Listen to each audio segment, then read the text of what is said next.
If Arsenal don't win the league this season, there will definitely be a change on the bench. That's not my opinion. That's Robert Pires, an Arsenal legend, a man who understands this club. And I haven't been able to stop thinking about that because this isn't just a random statement, it's a warning. Right now, Arsenal have just lost back-to-back games. For the first time this season, 5 games left, City right behind them. So no, this isn't a normal week at Arsenal, it isn't. I'm Amelia, and today I want to talk about something that goes much deeper than just a bad result or a manager's job being under pressure. I want to talk about what this moment actually means, what it reveals about Arsenal, what it reveals about Arteta, and honestly, what it reveals about us as fans, because I think we're having the wrong conversation, and I think that matters. If you're new here, subscribe. We do proper analysis on this channel, not just reactions, not just hot takes. We actually think things through. And drop a comment right now, just yes or no. If Arsenal finish this season with nothing, do you sack Arteta? I'm going to be reading every single comment on this one. Right, let's start with what's actually happening here. Because when Pires made that statement back in September, remember, this wasn't after a bad result. This was at the start of the season. He wasn't just giving his personal opinion as a pundit. He was reflecting something. He's still close to the club. He understands how these decisions get made. And he said clearly that the board has met Arteta's demands. The players are there, the investment has been made, and if the title still doesn't come, the conclusion is already forming. Now think about what that actually means. Arsenal spent serious money this summer. Eberechi Eze from Crystal Palace, Victor Gyökeres, one of the most prolific strikers in European football over the last 2 years. This wasn't a quiet window, this was a statement. Arteta asked for players, he got them. And on paper, genuinely on paper, this is the strongest Arsenal squad I have seen in my lifetime. As an Arsenal fan, I mean that. The depth, the quality across every line, the options in attack. This isn't the same Arsenal that bottled it in 2023 or 2024. This is a different, supposedly better, more complete version of this team. So if it still goes wrong, the question becomes inescapable. Is the ceiling not in the squad? Is the ceiling somewhere else? And that's where I need to be honest with you, because I've defended Arteta a lot over the years, and I still think he's a brilliant coach. I genuinely do. The tactical detail, the way he organizes teams, the culture he's built at Arsenal, that's all real. But here's the thing that keeps nagging at me, and I don't say this lightly. There is a pattern, and I don't mean, oh, they had a bad run of games. I mean a specific, almost clockwork pattern that has now shown up 3 seasons in a row. 2022-23, Arsenal were 8 points clear at the top. 8. And then, in the final stretch, Manchester City turned it on, and Arsenal folded. Gone. Title gone. 2023-24, pushed City all the way. Real belief that year, right into April. And then, the same thing happened. The momentum shifted. Arsenal couldn't hold on. 2024-25, new squad, big investment, strong start to the season. And now, in April, with 5 games left, back-to-back defeats and City closing in. Same manager, same pressure window, same collapse. Now, I know what some of you are thinking. Amelia, City are just incredible. It's not a collapse, it's a quality gap. And I hear that argument, I do. But let me push back on it. Because in 2022-23, that City team had Haaland in his first season, just destroying everything. And yes, they were brilliant, but 8 points? That's not just City being good. That's Arsenal losing something internally. And in 2023-24, Arsenal were right there. It was close, really close. But both times, when the pressure became its heaviest, Arsenal blinked first. And now, 3 games into the most important final stretch of this season, they've lost 2 in a row. Tell me that's not a pattern. Tell me with a straight face. But here's where I want to slow down, because I think this is the part people rush past. When we talk about mental fragility or bottle jobs, we talk about it like it's just vibes, like it's just confidence. It isn't. This stuff is rooted in something tactical, structural. And here's my theory. Arteta's system, the way Arsenal play, it requires belief from every single player. It's high press, high line, high risk. When it works, it's beautiful. When it really clicks, Arsenal are as exciting as anyone in Europe. But that system, it has a vulnerability. When the belief wobbles, even slightly, the whole thing becomes fragile. Because if one player drops their press intensity, suddenly there are gaps.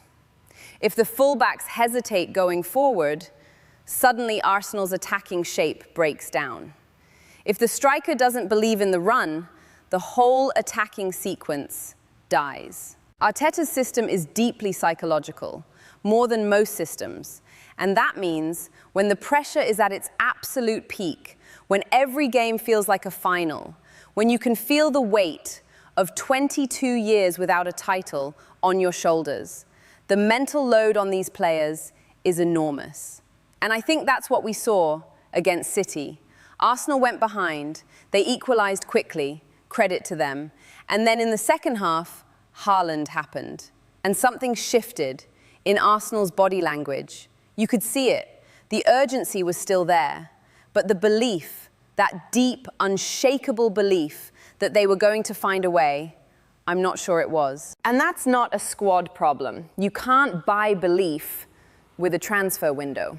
That's a management challenge. That's about what happens in the dressing room, in training, in the preparation. That's Arteta's domain. So the question I keep coming back to is this.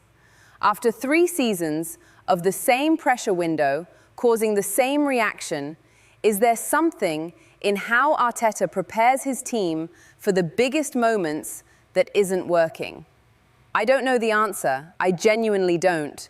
But I think it's the right question to be asking now. Let's talk about what Arteta said after the City game, because I thought it was actually interesting. He said, and I'm paraphrasing here, that his players were already talking in the dressing room about bouncing back. He said they acknowledged they missed an opportunity, but immediately shifted to, we have 5 games now, let's go. And part of me really wants to hold on to that, because that is what you want from a team with real character. You want players who don't crumble after a defeat. You want that immediate refocus. But, and I say this gently, we've been here before, haven't we? After the first collapse, Arteta spoke about lessons learned, about the squad being stronger, about the culture being in place. And then it happened again. After the second time, similar messages, similar resolve. So when I hear it a third time, I'm not saying I don't believe him. I'm saying the words have to be followed by something different, something we haven't seen yet, in the final stretch of a title race. Because right now, with City having a game in hand, if they beat Burnley, and let's be honest, they will beat Burnley, this becomes a 1-point gap with 5 games to play. 1 point. And you know what that feels like? That feels like a coin flip. That feels like whoever blinks first loses. And historically, Arsenal have blinked first. Okay, so let's talk about the other side of this, because I don't want to just pile on Arteta. That's not what this is. What has this man actually done at Arsenal? Think back, genuinely think back to where Arsenal were when he arrived. Mid-table, no identity, no real belief that the club was going anywhere. Playing European football felt like an achievement.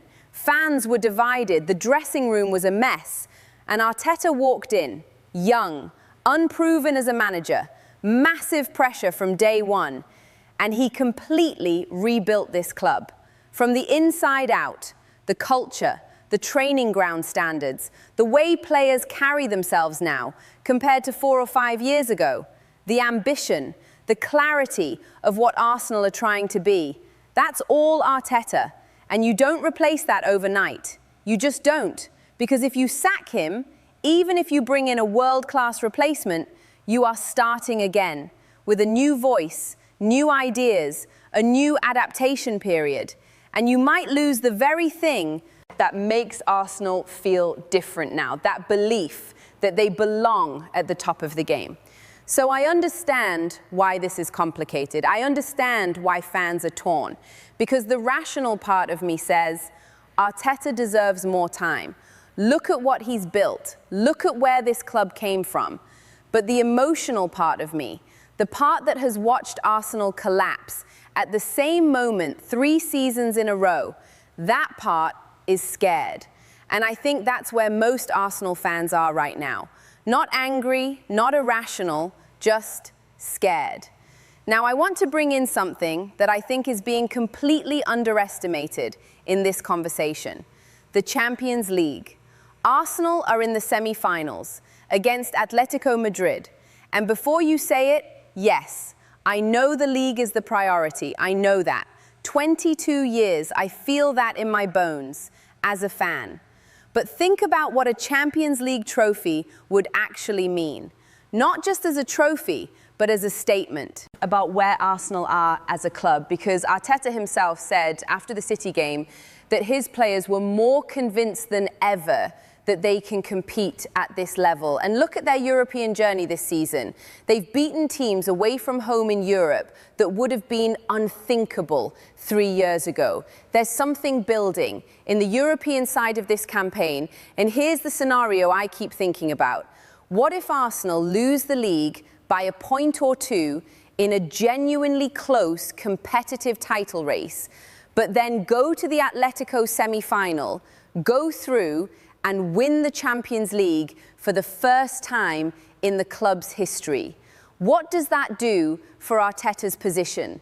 I think it saves him immediately, completely, because a Champions League win changes the entire conversation. Suddenly, it's not 3 title failures, it's first Champions League trophy in Arsenal's history, under the same manager who rebuilt the entire club.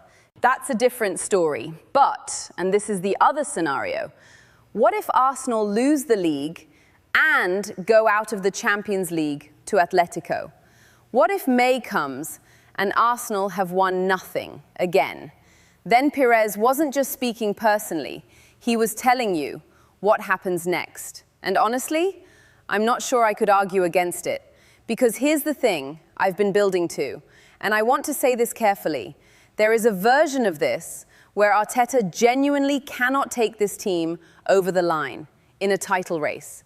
Not because he's a bad manager, not because the players aren't good enough, but because there is something psychological in the way this team is wired, and maybe in the way Arteta wires them, that hasn't cracked the code of performing under the very specific pressure of a Premier League title run-in.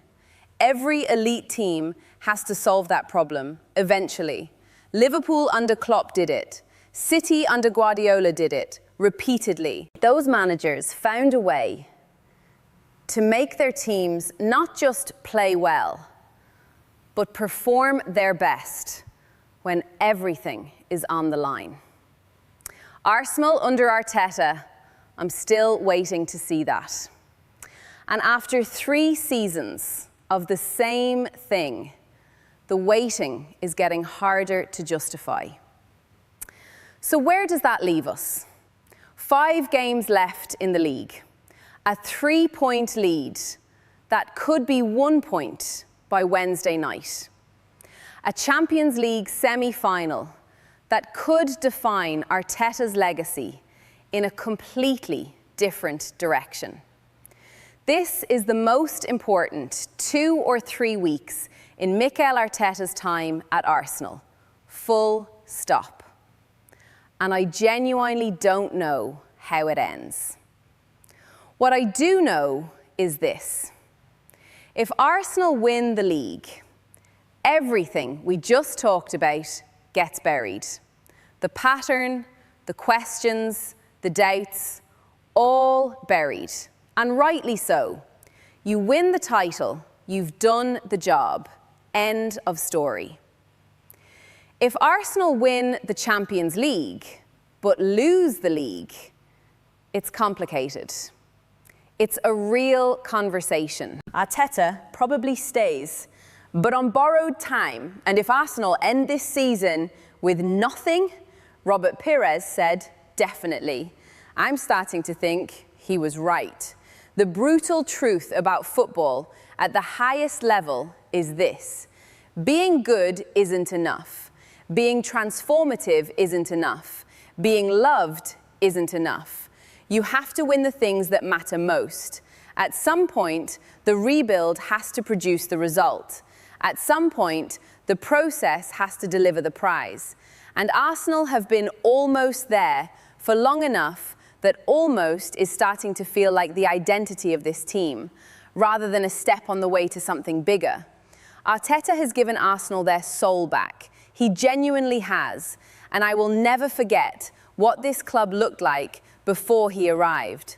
But the soul of Arsenal, the real soul, the one that goes back to the Invincibles, to the double, to the years when this club made City look small, that soul wins things. And right now, we're still waiting. 5 games, that's what's left, and I'll be watching every single one with my heart in my throat. So I'll leave you with this. If you're an Arsenal fan, what do you actually believe right now? Not what you hope, not what you want to believe. What do you genuinely think happens in these next 5 games?